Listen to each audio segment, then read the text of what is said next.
Hey guys! Today I'm going to be doing my February book haul, showing you all the books that have come possession in the month of February. Let's get into it. Valentine's Day did happen in February, and I might have got treated to a few books with that, but I also went to a little free library over the weekend, and I picked up a nonfiction classic that is Midnight in the Garden of Good and Evil by John Berendt.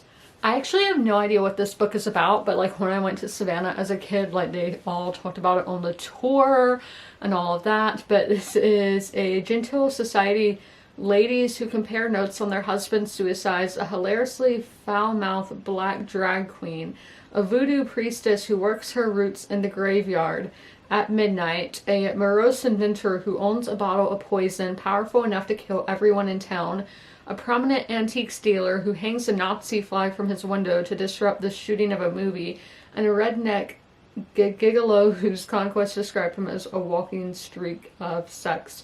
Now that does not sound like nonfiction at all, so I'm just so gutful saying it's nonfiction, even though I've heard it's nonfiction. But I think it's narrative nonfiction, and it's just going to be something new for me to try, and it's a classic for a reason. Now we are in my Valentine's ones. These were Valentine's ones. This is at Bookends in North Myrtle Beach. It's a used bookstore. They're awesome. They even gave me a Valentine. I would go get it, but a little notepad that is heart-shaped with a pen. Oh my gosh, so cute, because y'all know I'm using stuff like that all the time, taking notes with my reading and everything. That was like the best Valentine's gift. But I did get 3 books there. The first being I, Claudius, from the autobiography of Tiberius Claudius, and Robert Graves is the one who like put this together, I guess. And I always love to see when the books got there. So this got there on February 6, 2025. But so y'all know Rome on HBO was my favorite show from last year, and a lot of people are like, okay, the next best Roman media to watch is I, Claudius, which was a show in the mid to late 1970s. I'm forgetting what year it came out, based on this, and you know, classical autobiography of Tiberius Claudius, who, if you watch the show Domina, he was a really weird guy. Yeah. I finally got Act to Your Age, Eve Brown by Talia Hibbert. Get a Life, Chloe Brown is one of my all-time favorite romances, and then I thoroughly enjoyed Take a Hint, Danny Brown. Now this book had been there over a year. It got there January 20th, 2024, so I would have even passed by this book at one point. This is about Eve Brown. So Eve Brown is a certified hot mess. No matter how hard she strives to do right, her life always goes horribly wrong. She's given up trying, but when her personal brand of chaos ruins an expensive wedding, someone had to liberate those poor doves. Her parents draw the line. It's time for Eve to grow up and prove herself, even though she's not entirely sure how. Now his arm is broken, so the guy, his bed and breakfast is understaffed, and dangerously unpredictable Eve is fluttering around trying to help. Before long, she's infiltrated his work, his kitchen, and his spare bedroom. Jacob hates everything about it, or rather he should. Sunny, chaotic Eve is a natural-born nemesis, but the longer these two enemies spend in close quarters, the more their animosity turns into something else. Like Eve, the heat between them is impossible to ignore, and it's melting Jacob's frosty exterior. But I find her characters just to be so relatable, and they're just like dream romance scenarios, and I love that. So it seems like we're gonna have grumpy sunshine, enemies to lovers, close quarters romance. Now this one, y'all know I read The Red Tent last year, 2023 maybe, and I think it was 2023, and I really enjoyed it. And when I was looking for books that are similar to that, this is one that kept coming up, and I saw Romans on the back, and I was like, yes. And that is The Dove Keepers by Alice Hoffman, which I have read from her before, and again, I loved what I read.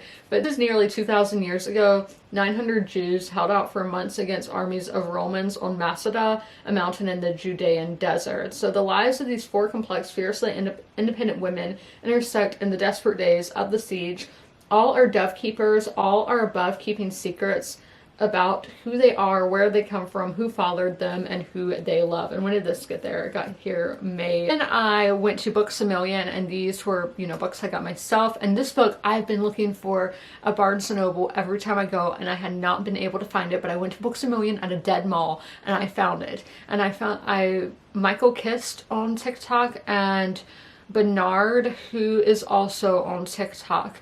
I know Michael Kist has a YouTube channel, but I get all like my Roman recs from them, and they both love this author. And I know Michael Kist has read this book, and that is A Rome of One's Own by Emma Southern. This is the forgotten women of the Roman Empire. And y'all know I love Rome, and I love to hear about women in history when we always hear about the men. So this one's gonna be super exciting to dive into because I've been looking for it for so long. Also at Books A Million, I found a book that I didn't know if it was indie published or not, so I didn't know if I'd be able to find it in stores. But when I heard about it, I was like, yes, I need that. I need it.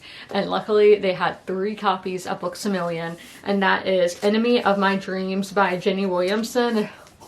So excited. And look at these end pages right here. Beautiful, very Roman, ancient history. And this is a romance. This is a romance, guys. It says, in the last days of the Roman Empire, a desperate princess and a brutal Gothic warlord forge a dangerous alliance. Like, oh my gosh. And then the author has a podcast all about ancient history, which I've not been able to find a link to the podcast. Like, I see that they talk about, like she talks about it and the co-hosts talk about it on their Instagram, so I've not been able to find it anywhere to watch or listen to. So if y'all know, let me know. But also a blurb on the back says, a stunning debut with echoes of Gladiator. Highly recommend for fans of enemies to lovers, romantic fantasy. And the sticker is covering up the rest of that, but I'm so excited for this. I did go to Goodwill a few weeks ago and I picked up 3 books there, and all of these, like, all together were $5.37. So first I picked up Mad Honey, and this is a novel by Jodi Picoult and Jennifer Finney Boylan. And this is a soul story novel about what we choose to keep from our past and what we choose to leave behind. Mad Honey is a riveting novel of suspense and unforgettable love story, and a moving and powerful exploration of the secrets we keep and the risks we take in order to become ourselves. And I'd seen this on Erin's, I saw it on her Fable, and I was like, okay, a new Jodi Picoult book, not new, but I had seen it on hers, and then I saw it on, oh, I think his name's Scott. I don't know. He's somebody else I watch on TikTok. And I was like, okay, that's 2 people recently. And since it was only like $1 to buy, I got it. And another well-regarded book that you see everywhere. Again, I got this at Goodwill as well. But yes, I see this everywhere. It's on so many lists. And that is The Kite Runner by Khalid Hosseini. And this is set in modern Afghanistan. It doesn't really say what it's about here. It just says by Entertainment Weekly, a moving portrait of modern Afghanistan. So I got the Kite. The last book I got at Goodwill is a hardback, and still this was less than $2, is Diana, Her New Life by Andrew Morden. So I read Diana, Her True Story, and didn't know there was a sequel about when she was living her own life, her life post Charles. I definitely had to pick it up. And look, with her Philadelphia Eagles jacket, and it looks like Prince William might be in a San Jose Sharks hat. So talk about a difference in teams. One really good and one really bad. I did get only 2 books from Book of the Month this month. I did well, and I picked up The Fury by Alex Michaelides. Not sure how you say his name, but I saw this on a book I read recently on a review saying this book did that trope better, but I don't remember. I think it was Fever by Dion Meyer was where I read the review, but I'm not exactly sure. Because, like, yes, they both have murders in them, but it's completely different vibes. I'm not sure, but I know The Silent Patient by this author is extremely popular. And then The Maidens, people were kind of divided on that one. Tale of a Murder, or maybe that's not quite true, and at the heart of its story, and at its heart, it's a love story, isn't it? But who am I? My name is Elliot Chase, and I'm going to tell you a story unlike any you've ever heard. But I think this is like a murder with the rich people on a Greek island. And my main pick, I had a really hard time choosing a pick when last month I was like, oh my gosh, I want them all. But this month, I really struggled. This blue color, like the Book of the Month blue, I think that's going to be the color of 2025. And again, talking about people I watch online, Brady, she, like, I associate this color with her. I told her in the comments, like, every time I see that color, I'm like, I think of her page. I think that's going to be the color of 2025. It keeps popping up and I'm really liking it. But this is Blackwoods Blue Sky by Owen Ivy, and this is magical realism nature writing set in Alaska. Owen Ivy returns to the mythical landscapes of Alaska with an unforgettable dark fairy tale that asks the questions, can love save us from ourselves? Can it? Who knows? I did go on my monthly Barnes & Noble trip, and since it is February, I am focusing on romance this month. I did pick up 2 romance books. Now this one I already have the ebook of, but y'all know sometimes I like to just have multiple copies, and I was really struggling trying to find romance books in Barnes & Noble that were on my TBR, but this one is Still Beating by Jennifer Hartman. Cora and Dean don't know that they're, so yeah, these 2 people are kidnapped, locked up together, so but Cora and Dean don't know that their abductor has a plan for them, a plan that will alter the course of their relationship, blur the lines between hate and love, and shackle them to each other long after they are freed from their chains. They're in this together, no matter what their unexpected bond might cost them. Like, that is insane, like, thing, because romance genre, I feel like, will just go places that a lot of other books won't go. Like, those writers, they do not care. They will just write what they want, and honestly, I respect that. So, I don't know where this book is going to go. This is probably going to get pretty dark, and I don't think this cover even looks like too dark, but I think this is gonna be dark romance. And to leave us on a happy note, I did finally pick up my first Abby Jimenez book, which is Part of Your World. I actually don't know the tropes or anything, but there's a little goat. Y'all know the goats Holly and Jolly, who I love. They're just like community goats. But this is a funny, powerful novel about trading in the life you have for the life you want. That is so powerful. And Daniel enter a world is impossible, and yet she can't just give up the joy she's found with him either. With so many differences between them, how can Alexis possibly choose between her world and his? Because it looks like he has the farm life with the goats, she has the city life.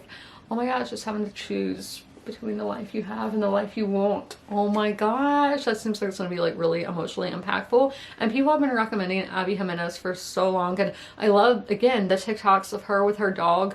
She's the one that convinced me to get peanut butter to put in Delilah's Kong toys, and Delilah's forever thankful for Abby Jimenez.